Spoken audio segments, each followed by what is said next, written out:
আসছে কথা বলছি।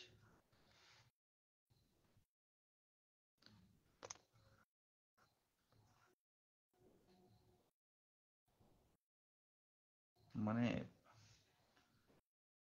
একসাথে অনেকজনকে আনার চেষ্টা করছি কিন্তু পাচ্ছি না।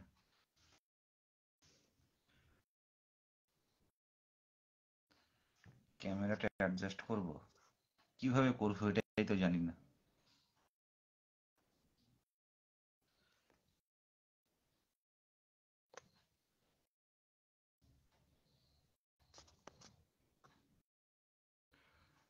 শুরু করব।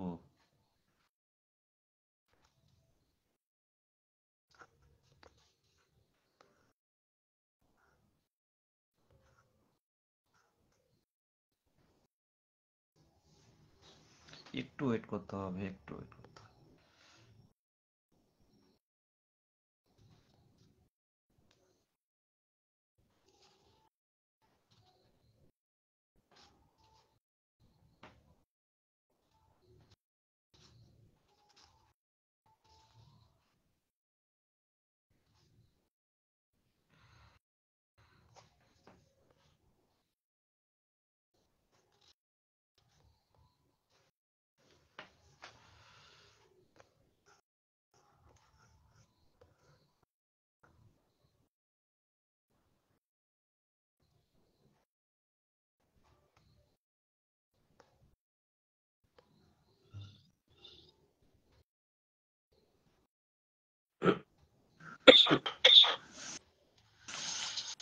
ইয়েস।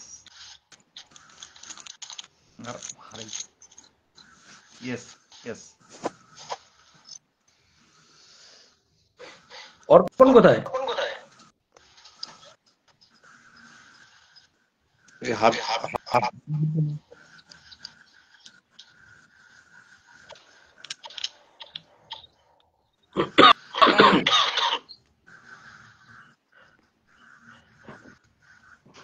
শুরু করো বিদেশ দা।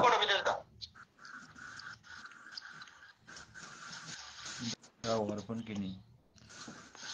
হাফিজুরের ক্যামেরাটা ঘুরে রয়েছে, ক্যামেরাটা সোজা করে নাও।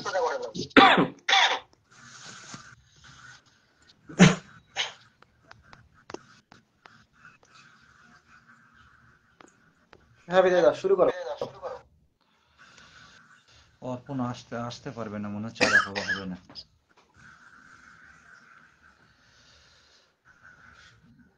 সত্যি শীতের রাত এটা। যাই হোক,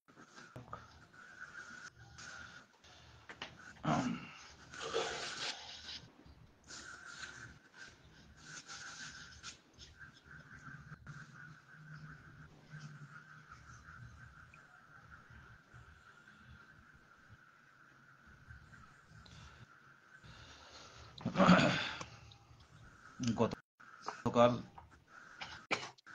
আমাদের মানে পশ্চিমবঙ্গের সবচেয়ে দুর্লভ জিনিস, প্রাথমিক টেট পরীক্ষা হয়েছিল।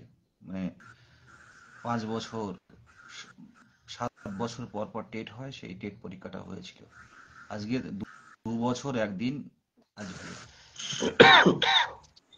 সত্যি কথা বলতে কি, আমরা পারিনি। আমরা সেইভাবে প্রতিরোধ গড়ে তুলতে পারিনি। আজ ধারাবাহিকভাবে 2 বছর হয়তো লড়াই করেছি আমরা, কিন্তু সেই অভ্যুত্থান, সেই ছাত্র আন্দোলন কিন্তু কলকাতার বুকে দেখাতে পারিনি। আমরা বড় বড় মিছিল করেছি। এই মিছিল যে লাস্ট 26 তারিখে হলো, এই মিছিলটা যদি আমরা পর্ষদের সামনে গিয়ে বসতে পারতাম, আমরা বিকাশ ভবনের সামনে গিয়ে বসে পড়তে পারতাম, তাহলে হয়তো আমাদের সাথে একটা আলোচনায় আসা হতো। কিন্তু দুর্ভাগ্যবশত অনেকে আছে যারা শুধু ফেসবুকেই কমেন্ট করে, হোয়াটসঅ্যাপে কমেন্ট করে, তারা রাজপথে আসে না। কিন্তু সময় এসেছে, যারা এর আগেও বোঝেনি, যারা এর আগে কোনোদিনও আন্দোলনে আসেনি, তারা কিন্তু 26 তারিখে রাজপথে এসেছিল। তাই মানুষ বা উত্তীর্ণরা বুঝেছে। আর সবচেয়ে বড় কথা, আমরা দেখতে পাচ্ছি যে আইনি দিকগুলো সরকার তথা পর্ষদ কিন্তু আর চাইছে না নতুন করে টেট পাস হোক। আপনারা ইতিমধ্যে দেখেছেন 6 প্রশ্ন ভুল মামলায় পর্ষদ পার্টি হয়েছে, পার্টি হওয়ার চেষ্টা করছে। 2022-এর প্রশ্ন ভুল মামলায় পর্ষদ পার্টি হওয়ার চেষ্টা করছে, হয়েছে, পার্টি হয়েছে। আমরাও আছি, দুটো প্রশ্ন ভুল মামলাও পর্ষদের সাথে আমরা আছি একসাথে। এবং আপনারা ইতিমধ্যে জানেন, গতকাল অনেকেই জানেন না, যারা একটু ঘাটাঘাটি করে, মানে কেসের এগুলো দেখে, এমনকি যে প্রশ্নভুল মামলায়, যে 6 প্রশ্নভুল মামলায় যারা চাকরি করছে অলরেডি কলকাতা হাইকোর্টের অর্ডারে, তারাও তাদেরও ক্ষেত্রে কিন্তু সব পর্ষদ এগোচ্ছে। সুতরাং বুঝতেই পারছেন, আর প্রশ্নভুল মামলা থেকে রায় আসার ক্ষেত্রে পর্ষদ কিন্তু একদম স্ট্রিক্টলি দাঁড়িয়ে আছে, যাতে আর টেট পাস না যুক্ত হতে পারে। সেই জায়গায় দাঁড়িয়ে একমাত্র রিক্রুটমেন্ট সামনের দিনে, এই বিধানসভা ভোটের আগে একমাত্র রিক্রুটমেন্ট কিন্তু সম্ভব, সেটা একমাত্র প্রাথমিক শিক্ষক। কারণ অন্যান্য পরীক্ষা হতে গেলে একটা প্রসেস কিন্তু দীর্ঘায়িত হয়, একটা দীর্ঘ প্রসেস থাকে। কিন্তু একমাত্র পশ্চিমবঙ্গে একটাই পথ বাকি, যেটা হচ্ছে প্রাথমিক শিক্ষক নিয়োগ। উত্তীর্ণরা বসে আছে, পরপর নিয়োগ দেবে। আর কোনো পরীক্ষা দেখুন, পুলিশের পরীক্ষা 2বার পরীক্ষা, 1বার ইন্টারভিউ। অন্যান্য পরীক্ষাগুলো দেখুন। সুতরাং একমাত্র আমাদেরই তৈরি, মানে প্রসেস এগিয়ে, শুধুমাত্র ইন্টারভিউ নেবে, মেরিট লিস্ট তৈরি হবে। সেই জায়গায় দাঁড়িয়ে শূন্যপদটা নিয়ে আমরা চিন্তিত, আমরা আর অন্য কিছু ভাবছি না। এই জায়গায় দাঁড়িয়ে রাতে ঘুম নেই, পরিষ্কার কথা বলছি, 2 বছর কিন্তু সেভাবে রাতে ঘুমাতে পারি না। তার উপরে আইনি বোঝাগুলো একের পর এক মাথায় এসে পড়ছে, সেগুলো কিন্তু চিন্তিত। কেন চিন্তিত? কারণ 23 জেলার আমার অনেক বাবা মা আছে, অনেক বাবা মাও কাঁদে ফোন করে, তাদের এই কান্না এখনো কানে ভাসে, তাদের কষ্টের কথা এখনো, মানে ভাবলে নিজের বাবা মার দেখলেও খারাপ লাগে, আর আমার বন্ধুর বাবা মার দেখলেও আরো খারাপ লাগে। সেই জায়গায় দাঁড়িয়ে দিন দিন কিন্তু দেয়ালে পিঠ থেকে যাচ্ছে। জানুয়ারি মাসে যদি আমাদের কোনো পদ যদি না হয়, ওবিসির সমস্যা হয়ে দাঁড়ায়, তাহলে কিন্তু নোটিফিকেশন আসতে অনেক দেরি হবে।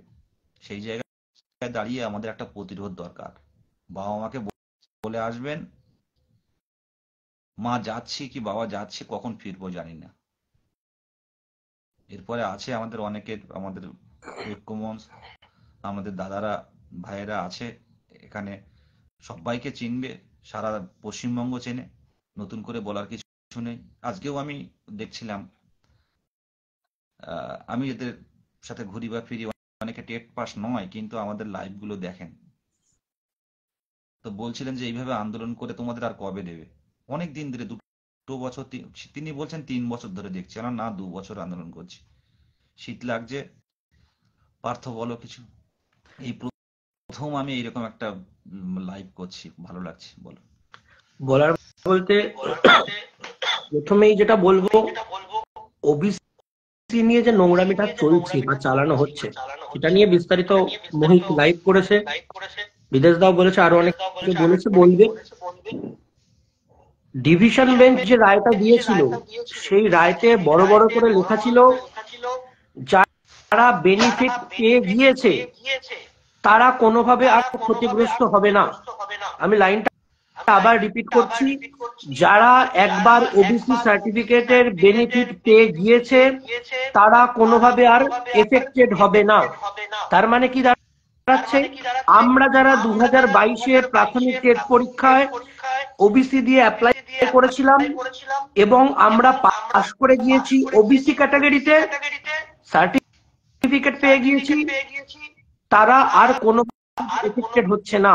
রায় যাই হোক, যেখানেই যাক, কোনোভাবে আর এর জন্য, মানে ওবিসি তে যারা একবার পাস করে গিয়েছি 22 স্টেটে, তারা কোনোভাবে এফেক্টেড হবে না। এই বিষয়টা যারা বুঝতে পারছো না তারা একটু বুঝে নাও, আর যারা বুঝতে পেরেও নোংরামিটা করছো, সময় রয়েছে ভাই, সাবধান হয়ে যাও। এরপরে নয়তো লিগাল স্টেপ নিতে লাগবে। লিগাল স্টেপ নিয়ে আমরা বাকিদেরকে বুঝিয়ে দেবো যে তোমরা নোংরামি করছো, বিভ্রান্তি ছড়াচ্ছ, মানুষের মধ্যে ভেদাভেদ তৈরি করছো। ওবিসি নিয়ে আমার এটুকুই বলার, এর বেশি কিছু বলবো না। যে বিষয়টা মূলত বলবো, যে সামনে বড় আন্দোলনের রূপরেখা তৈরি হয়ে গিয়েছে। বৃহৎ আকারে আমরা আবারও পথে নামছি। 26 তারিখের যে জমায়েতটা আমরা পেয়েছিলাম, সেই জমায়েতের দ্বিগুণ 3 গুণ জমায়েত আমরা চাইছি। 26 তারিখে 3 থেকে 3,500 ছেলে মেয়ে পথে নেমেছিল, তাহলে এবার আমরা বলছি 10,000 ছেলে মেয়ে পথে নামুন, আমরা কলকাতার রাজপথকে আবার অবরুদ্ধ করে দেবো। আমরা দিনটা এখনই ঘোষণা করছি না,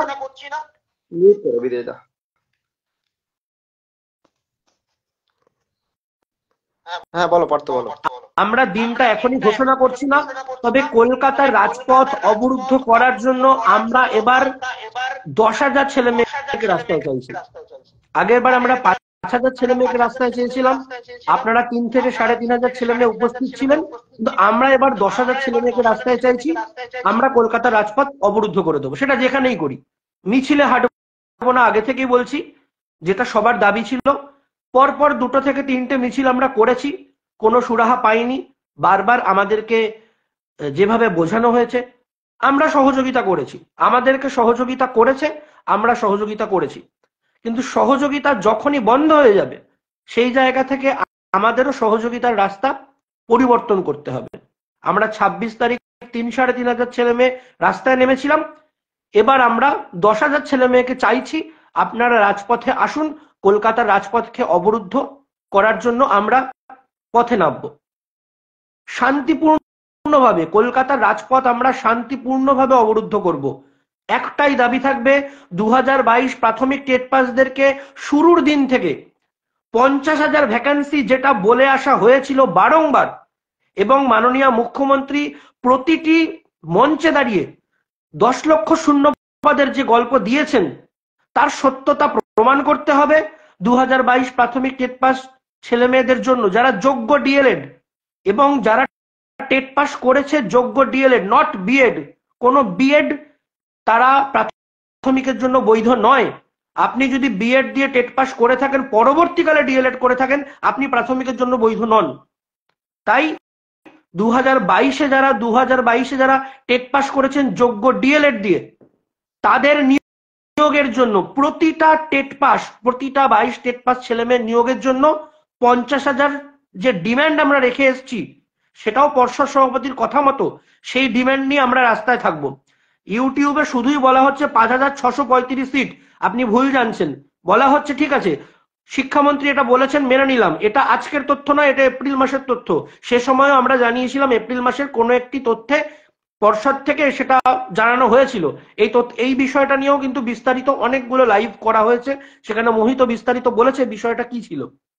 সেই জায়গায় দাঁড়িয়ে আবারও বলা হচ্ছে 50,000-এর ডিমান্ড আমাদের থাকবে, 50,000-এর ডিমান্ড আমরা রাখবো এবং 50,000 নিয়োগের ব্যবস্থা করতে হবে। কোনো টেট পাস যেন আর না পড়ে থাকে, সেই দাবি নিয়ে আমরা বারবার পথে নেমেছি, আবারও পথে নামবো। যতবার পথে নামতে হবে ততবার পথে নামবো। যে যে দরজায় গিয়ে পড়ে থাকতে হবে সে দরজায় গিয়ে আমরা পড়ে থাকবো। তাই আবারও বলবো, 26 তারিখে যে জমায়েত ছিল তার 2 থেকে 3 গুণ জমায়েত আমরা চাইছি, আমরা পথে নামবো। তোমরা বলেছো মিছিলের কথা, না, অবশ্যই মিছিল বলো, যাই বলো, যেটাই তোমরা চাইছো সেটাই হবে, মিছিলের কথা আমরা বলছি না। আমরা মিছিলের চিন্তা ভাবনা করিও নি, কারণ সহযোগিতা যত সময় পাওয়া যায় তত সময় আমরাও সহযোগিতা করব। সহযোগিতা শেষ হলে আমাদের দিক থেকেও সহযোগিতা থাকবে না। কিন্তু শান্তিপূর্ণভাবে আমরা যেটাই করব সেটাই আমরা শান্তিপূর্ণভাবে করব, কারণ আমরা শিক্ষক হতে এসেছি, আমরা শিক্ষক হতে চাই, আমরা নিয়োগ চাই। সেই নিয়োগের দাবি জানানোর জন্য যা করতে হয় আমরা করব। মিছিলে হাঁটবো না, প্ল্যাকার্ড হাতে নিয়ে মিছিলে হাঁটবো না, গলা ছেড়ে চিৎকার করে রাস্তায় নামবো নিয়োগের দাবিতে। আর যারা নোংরামিগুলো করছো তাদের বেশিরভাগ, যারা কমেন্ট করে উল্টোপাল্টা বলছো, ফোন করে উল্টোপাল্টা বলছো, মেসেজ করে উল্টোপাল্টা বলছো, তাদের প্রত্যেকের ক্ষেত্রে আমরা যেটা দেখতে পেয়েছি, তারা ভাই আন্দোলনে আসো না। কাউকে জিজ্ঞেস করলে সে বলছে আমি একটা আন্দোলনে গেছি, আমি 2টোয় গেছি, আমি 3টে গেছি। ভাই আমরা প্রতিটা আন্দোলনে গেছি, সেই শুরুর দিন থেকে আমরা প্রতিটা আন্দোলনে গেছি, আমরা প্রতিটা ধর্নায় প্রতিদিন রাজ্যে গেছি। নিয়োগ কি তোমাদের একার দরকার? আমাদের কারোর নিয়োগ দরকার নেই। চিন্তা তোমাদের একার, আমাদের কারোর চিন্তা নেই। 5,000 ভ্যাকান্সি দেখে তোমরা চিন্তিত হচ্ছে, আমরা চিন্তিত নই। আমরা জানি নোটিফিকেশন আজ না আসুক কাল আসবে, কিন্তু আমরা চিন্তিত ভ্যাকান্সিটা নিয়ে। সেই ভ্যাকান্সির দাবি তুলতে যদি হয় রাস্তায়, তো সেই জমায়েতটা রাখতে হবে। রাস্তায় নামবো না, বাড়ি বসে জ্ঞান দিয়ে যাব, বাড়ি বসে কূটনীতি করে যাব, বাড়ি বসে বিরোধিতা করে যাব, কিসের জন্য? পথে আসো ভাই, যা করবে, যা লড়াই করতে চাও পথে এসো। 10,000-এর জমায়েত চাইছি, 50,000 টেট পাস, 10,000-এর জমায়েত চাইছি, পথে এসো। পথে দেখা হবে। যাদের যাদের সাথে বিরোধিতা ছিল, অনেক ছেলে মেয়ের সাথে 26 তারিখ দেখা হয়েছে, তাদের সাথে গলা জড়িয়ে ধরে আমরা কথা বলেছি। আমি একজনের নাম বলছি, স্নেহময়ের কথা। আমি নামটা বলতে বাধ্য হলাম, ভাই স্নেহময় শুনলে শুনে নিস। স্নেহময়ের সাথে অনেক কথা কাটাকাটি হয়েছে, কিন্তু স্নেহময় যখন আমাকে এসে পরিচয় দিল যে আমি স্নেহময়, আমি স্নেহময়কে গলা জড়িয়ে ধরে দাঁড়িয়েছিলাম যে ভাই একসাথে লড়াইটা করব। এই যে তুই আজকে পথে এসেছিস, এটার জন্য বাদ বাকিরা অন্তত তোকে, যারা তোকে বলে যে তুই রাস্তায় নামিস না, তারাও দেখবে যে না এই ছেলেটাও পথে নেমেছে। তাহলে বাকিরা কেন আসতে পারছো না? পথে নামো। বাড়ি বসে নিয়োগ চাই নিয়োগ চাই বললে তোমার বাড়িতে গিয়ে নিয়োগপত্র ধরিয়ে দিয়ে আসবে না। যাক, আর কিছু বলছি না, বাকিরা বলুক। হ্যাঁ, আমি একটুখানি বলবো শুধু কয়েকটা বিষয়ে। বিষয়টা হলো, আমরা এতদিন ধরে লড়াই করছি সেই 2023 সাল থেকে, মানে রেজাল্ট আউট হওয়ার পর থেকে হয়তো আমরা পথে নেমেছি, কিন্তু তার আগে থেকে আমাদের সবকিছু শুরু হয়েছিল। পরীক্ষা নেওয়ার জন্য আমাদের আন্দোলন। তো বলবো, এত কিছু লড়াই, এত দিন রাস্তায় থাকা, এত কিছু করা, আমরা চাই 22 স্টেট হয়ে কেউ মানে চাকরি থেকে বঞ্চিত হোক, এটা কোনোদিন চাই না। তাই আমি একটু বলবো শুধু, ওবিসি ম্যাটারটা নিয়ে যারা অহেতুক মানে ভয় সৃষ্টি করছে, যারা অহেতুক একটা প্যানিক সৃষ্টি করছে, তাদেরকে বলবো এটা করো না। 22 স্টেটের ভালোর জন্য যেটুকু হয়, যা হয় সেটুকুর জন্য চেষ্টা করা হচ্ছে। সমস্ত ডিএলএড টেট পাস যারা আছে 22 স্টেটের যোগ্য যারা, তারা যাতে বঞ্চিত না হয় সেইটুকু করা, আর অন্য কিছু নয়। আমরা অন্য কিছু ভাবতে না, আমরা শুধু 22 স্টেটকে ভাববো, আর অন্য কিছু ভাববো না। আমাদের উদ্দেশ্য শুধু 22 স্টেট, সেটুকুই নিয়ে আমরা লড়াই করব। তাতে যা করতে হয় করব, সবার জন্য চেষ্টা করব, কেউ যাতে বঞ্চিত না হয় তার দিকে, সমস্ত দিকে আমাদের খেয়াল আছে আমাদের। হ্যাঁ, যাতে বন্ধুরা, কেউ একজন বন্ধু বঞ্চিত হোক, এটা আমরা কোনোদিন চাইবো না। আর সামনে যে কর্মসূচিগুলো থাকছে, সবাই যেমন মিলে এসেছিলাম আগে, আগের যে কর্মসূচিগুলি, তো সেরকম ভাবে সামনে যে কর্মসূচিগুলো আসছে সবাই মিলে লড়াই করতে হবে। লড়াই মানে আর সেই পথে হাঁটার লড়াই নয়, এবারে একটু লড়াইটা অন্যরকম করতে চাইছি। সবাই মিলে, সবাই বাড়িতে সময় নিয়ে আসবে। আগামী তারিখটা এখনো ঠিক হয়নি, তো আগামী মোটামুটি ডিসেম্বর, এই জানুয়ারির প্রথম দিকে হয়তো হবে। তো এইটুকু আর কি। যারা 22 স্টেটের ক্ষতি করতে চাচ্ছ, 22 স্টেটের ক্ষতি আর কি, অন্য কিছুই নয়, 22 স্টেটের ভালোর জন্য আমরা এত কিছু করছি, তারা অন্তত এইটুকু মানে বুঝুক যে 22 স্টেটটার প্রতি কতটুকু লড়াই, কতটুকু এফোর্ট দিয়ে চলছি, তারপরেও এটুকু ক্ষতি করতে চাইছে কেন, এটুকু ক্ষতি করতে চেও না। বাকি এটুকু বলো, বিদেশ যা সুভাষ আছে বলো। আমি আজকে লাইভ উপস্থিত সকল সংগ্রামী 22 স্টেট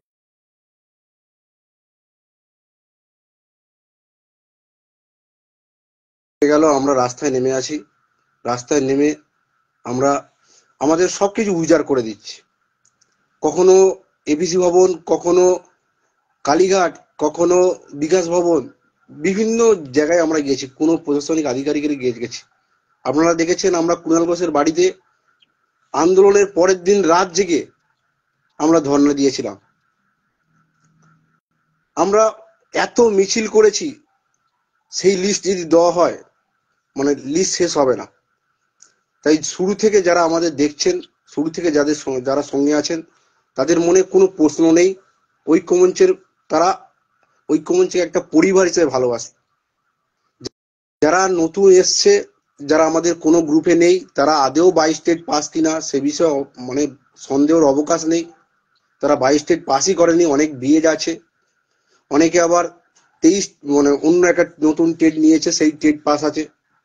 তারা আমাদের বিভিন্ন কমেন্টে গিয়ে নানান আজে বাজে অশালীন কথাবার্তা, মানে ব্যক্তিগত আক্রমণ তারা চালিয়ে যাচ্ছে।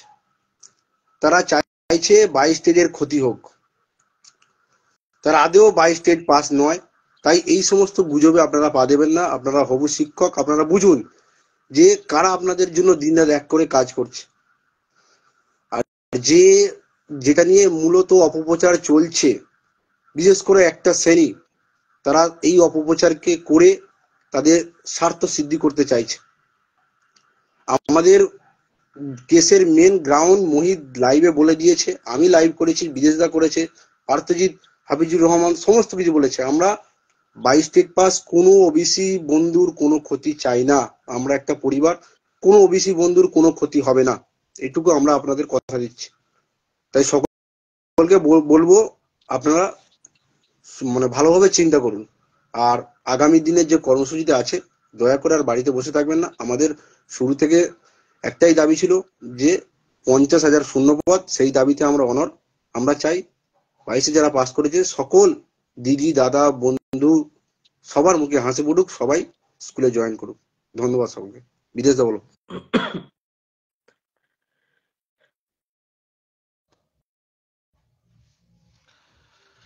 দেখুন, 2017-র টেটের নোটিফিকেশন ছিল এবং সেটা 2020 মনে হচ্ছে, মানে সেখানে কিন্তু রেজাল্ট পাবলিশ করা হয়েছিল এবং 22-এ গিয়ে 2017 রিক্রুটমেন্ট হয়েছিল দীর্ঘদিন পর।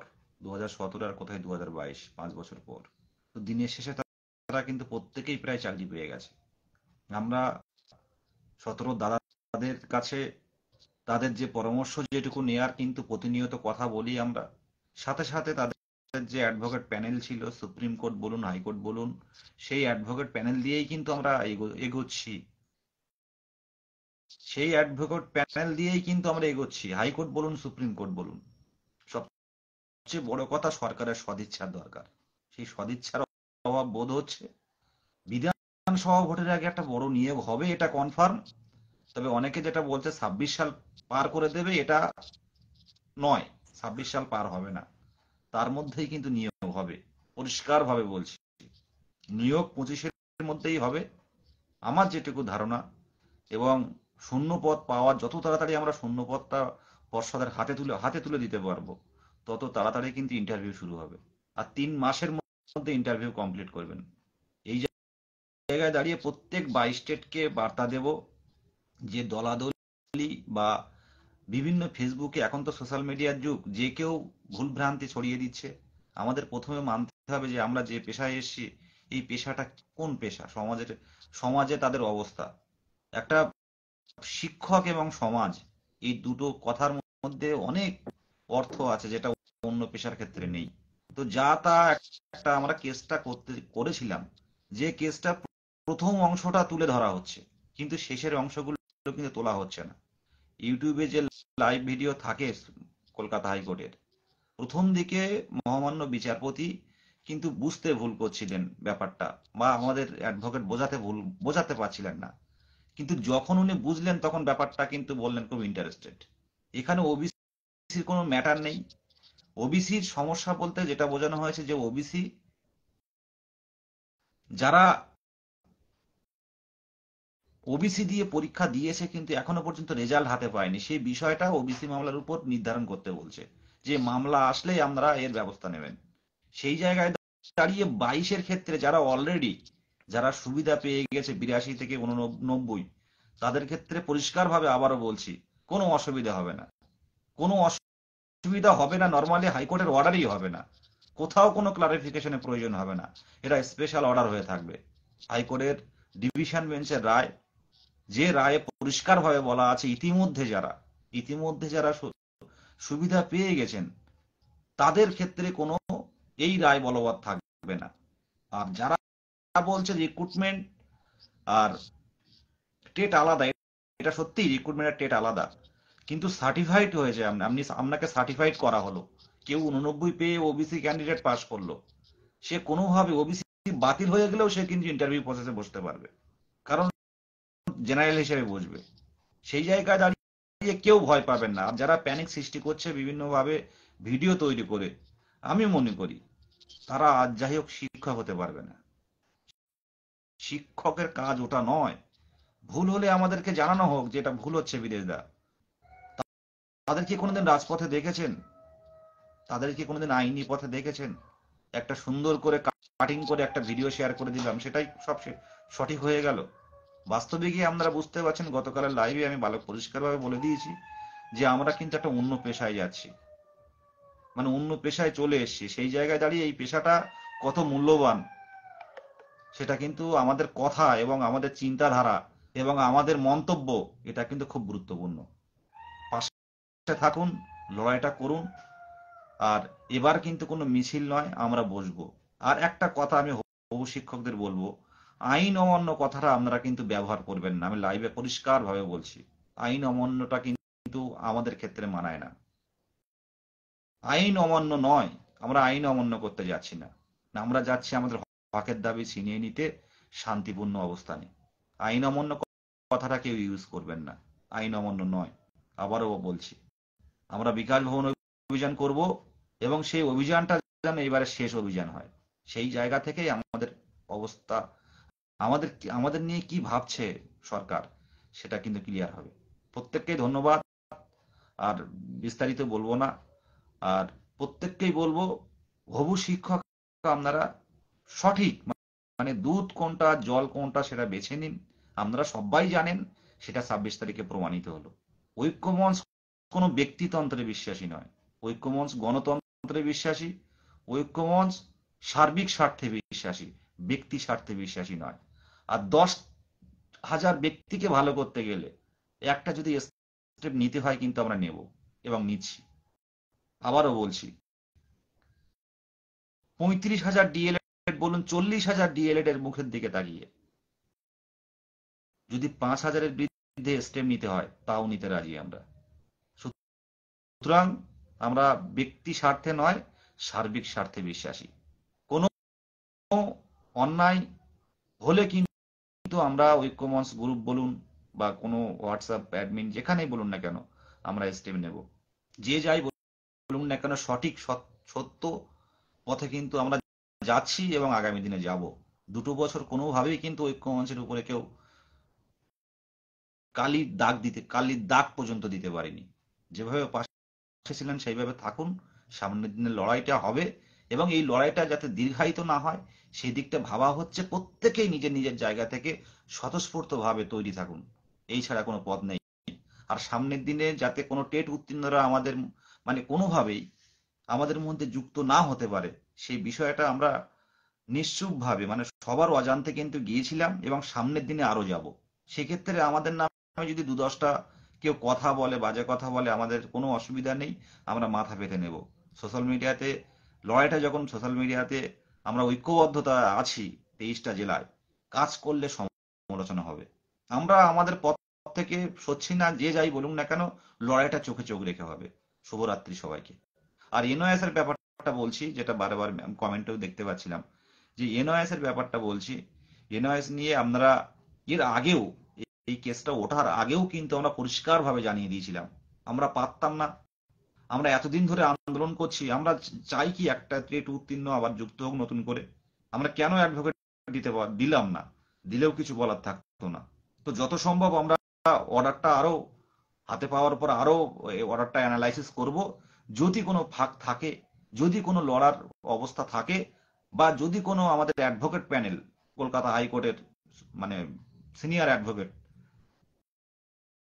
তারা যদি কোনো পথ বের করে দেন যে আমরা ডিপ্রাইভ হচ্ছি, এটা আমরা যেতে পারি, এমন যদি কোনো গ্রাউন্ড আমরা খুঁজে পাই, অবশ্যই আমরা সুপ্রিম কোর্টে যাব।